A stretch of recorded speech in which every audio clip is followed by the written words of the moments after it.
L'homme ne vivra pas de pain seulement, mais de toute parole qui sort de la bouche de Dieu. Voici votre moment de méditation quotidienne.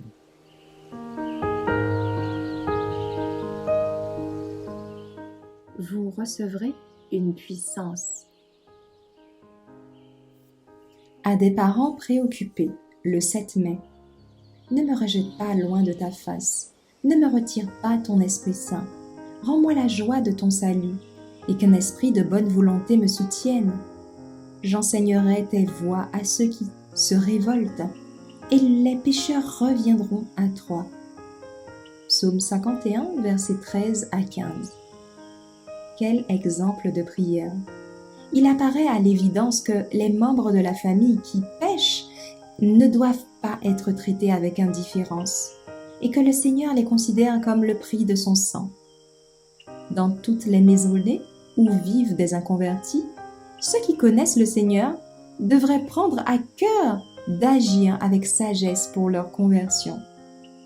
Le Seigneur bénira sûrement les efforts des parents, tandis qu'ils cherchent dans la crainte et l'amour de Dieu à sauver les âmes qui vivent dans leur foyer. Le Seigneur Jésus attend de manifester sa grâce. Oh, que l'œuvre puisse commencer dans le cœur, car tu ne prends pas plaisir au sacrifice. Autrement, j'en donnerais. Tu n'agrées pas d'holocauste. Les sacrifices agréables à Dieu, c'est un cœur brisé et contrit. Ô Dieu, tu ne le dédaignes pas. Psaume 51, versets 18 et 19. Que tous les membres de la famille comprennent donc que le travail doit commencer dans le cœur. Le cœur doit être soumis et amené à la repentance par la puissance créatrice et régénératrice du Saint-Esprit. Prenant conscience du concours de cet agent puissant, pourquoi les parents ne pourraient-ils pas œuvrer pour la conversion de leurs enfants avec plus de zèle et d'amour qu'auparavant? Voici la promesse du Seigneur. Je ferai sur vous l'aspersion d'une eau pure, et vous serez purifiés. Je vous purifierai de toutes vos souillures et de toutes vos idoles. Je vous donnerai un cœur nouveau, et je mettrai en vous un esprit nouveau.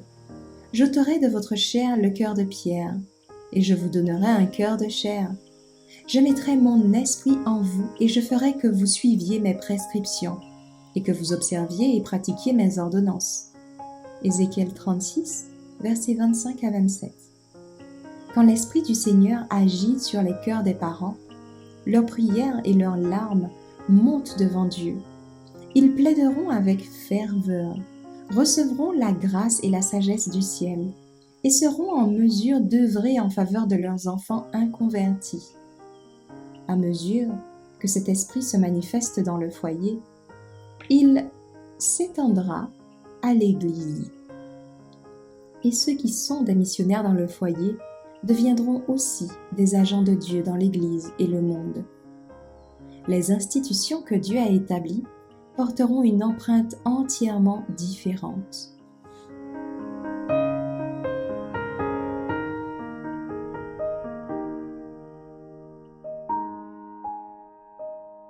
Merci d'avoir écouté cette présentation. Assurez-vous de nous rejoindre demain pour votre moment de méditation quotidienne avec lereste.org.